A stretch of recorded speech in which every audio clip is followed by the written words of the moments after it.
Hello my student, आप लोग कैसे हैं? उम्मीद करता हूं कि आप लोग बहुत बढ़िया होंगे। आज हम लोग साइंस के टॉप 10 क्वेश्चन को देखने वाले, जो सीधे आपको एग्जाम में देखने को मिलेगा। ओके, चलिए तो हम लोग क्वेश्चन नंबर 1 की ओर बात करते हैं।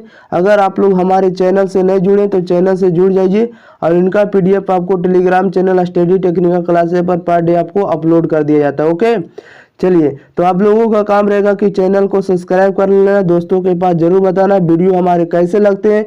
कमेंट बॉक्स में जरूर आपको कमेंट करके बताना और आपको यह भी बताना है कि आपको किस तरह की वीडियो आपको चाहिए। ओके, चलिए तो हम लोग बढ़ते हैं क्वेश्चन नंबर 1 की ओर।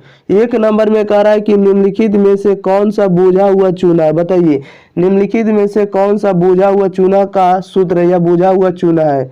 आपको कम से कम 2 से 3 सेकंड के अंदर आपको आंसर कमेंट बॉक्स में डाल देना। ओके, और हम लोग रेगुलर इसका कमेंट देखते हैं कि किसका कमेंट क्या आ रहा है, किसका क्या कितना करेक्ट बता रहे हैं। ओके, अपना अपना स्कोर भी बताइएगा कि कितना सही होता है, 10 क्वेश्चन में कितना आप सही कर पाते हैं। निम्नलिखित में से कौन सा बुझा हुआ चूना है। बताइए, निम्नलिखित में से कौन बुझा हुआ चूना है। तो बुझा हुआ चूना का जो सूत्र होता है CaO होता है। क्या होता है? CaO होता है, इसलिए ऑप्शन नंबर ए हो जाएगा। CaO का जो नाम होता है कैल्शियम हाइड्रोक्साइड होता है, सॉरी कैल्शियम ऑक्साइड होता है। क्या होता है? कैल्शियम ऑक्साइड को हम लोग बुझा हुआ चूना कहते हैं, इसलिए option number A is the right answer. बढ़ते हैं क्वेश्चन नंबर हम लोग 2 की ओर। 2 नंबर में कह रहा है कि लवण Na2CO3, यहाँ 2 को नीचे कर दिएगा, 3 को भी नीचे कर देना। ओके, लवण Na2CO3 का जलीय विलयन का pH है। बताइए, पोटेंशियल ऑफ हाइड्रोजन बताना, इसका आंसर बताइए जल्दी जल्दी। पोटेंशियल ऑफ हाइड्रोजन को हम लोग pH कहते हैं। लवण Na2CO3 का जलीय विलयन का pH मान बताना है कि कितना होता है। तो हम लोग जानते हैं Na2CO3 का जलीय विलयन जो होता है 7 से अधिक होता है, 7 से अधिक होता है, इसलिए option number B is the right answer. बढ़ते हैं क्वेश्चन नंबर हम लोग 3 की ओर। 3 नंबर में कह रहा है कि बॉक्साइट किस धातु का महत्वपूर्ण आयस्क है। बताइए, बॉक्साइट किस धातु का महत्वपूर्ण आयस्क है। बताइए इसका आंसर जल्दी जल्दी। तो बॉक्साइट जो किस धातु का महत्वपूर्ण आयस्क है, तो एल्युमिनियम का है। किस धातु का?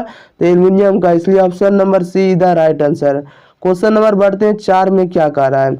4 में कह रहा है कि लोहा एवं इस्पात को जंग से सुरक्षित रखने के लिए उन पर किस धातु की पतली परत चढ़ाई जाती है। बताइए, लोहा एवं इस्पात को जंग से सुरक्षित रखने के लिए उन पर किस धातु की पतली परत चढ़ाई जाती है। इसका आंसर बताइए जल्दी जल्दी।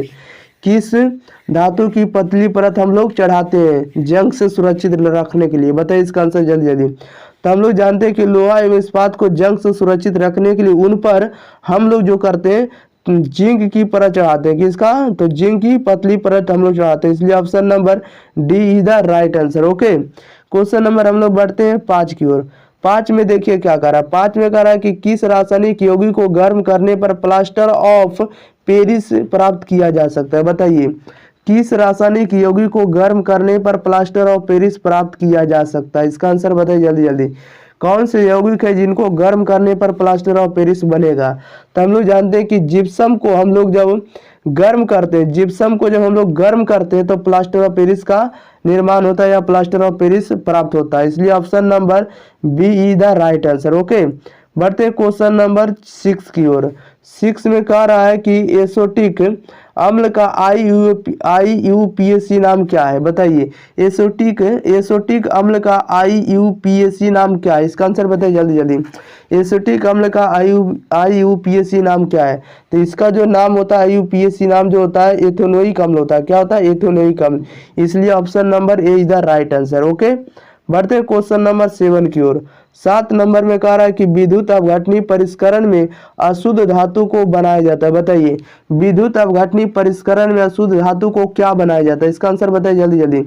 कहता है विद्युत अपघटनी परिष्करण में अशुद्ध धातु को बनाया जाता है। विद्युत अपघटनी परिष्करण में अशुद्ध धातु को क्या बनाया जाता है? तो विद्युत अपघटनी परिष्करण में अशुद्ध धातु को एनोड बनाया जाता है। क्या बनाया जाता है? एनोड बनाया जाता है, इसलिए option number A is the right answer. बढ़ते हैं क्वेश्चन नंबर 8 की ओर। 8 नंबर में कह रहा है कि अष्टक सिद्धांत किसने स्थापित किया। बताइए, अष्टक सिद्धांत किसने स्थापित किया? इसका आंसर जल्दी जल्दी बताइए। अष्टक सिद्धांत का प्रतिपादन करने वाले कौन है या स्थापित किसने किया? तो अष्टक सिद्धांत का जो प्रतिपादन किए या स्थापित किए न्यूलैंड्स ने किए। किसने किए? तो न्यूलैंड्स लिए, इसलिए option number B is the right answer. अष्टक सिद्धांत का प्रतिपादन किसने किया? तो न्यूलैंड्स ने, इसलिए option number B is the right answer. बढ़ते हैं क्वेश्चन नंबर हम लोग 9 की ओर। 9 नंबर में देखिए क्या कह रहा है। 9 नंबर में कह रहा है कि पादप में जाइलम उत्तरदायी है। बताइए पादप में जाइलम उत्तरदायी है, किसके लिए उत्तरदायी है?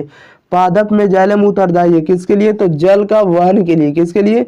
तो जल के वहन के लिए। इसलिए option number A is the right answer. Okay, बढ़ते क्वेश्चन नंबर 10 की ओर। 10 नंबर में कह रहा है कि निम्नलिखित में से किसे कोशिका का ऊर्जा मुद्रा के रूप में जाना जाता है? निम्नलिखित में से किसे कोशिका का ऊर्जा मुद्रा के रूप में जाना जाता है? इसका आंसर बताइए जल्दी जल्दी। इसका आंसर आप लोग जल्दी जल्दी बताइए। निम्नलिखित में से कौन सी कोशिका को ऊर्जा मुद्रा के रूप में हम लोग जानते हैं?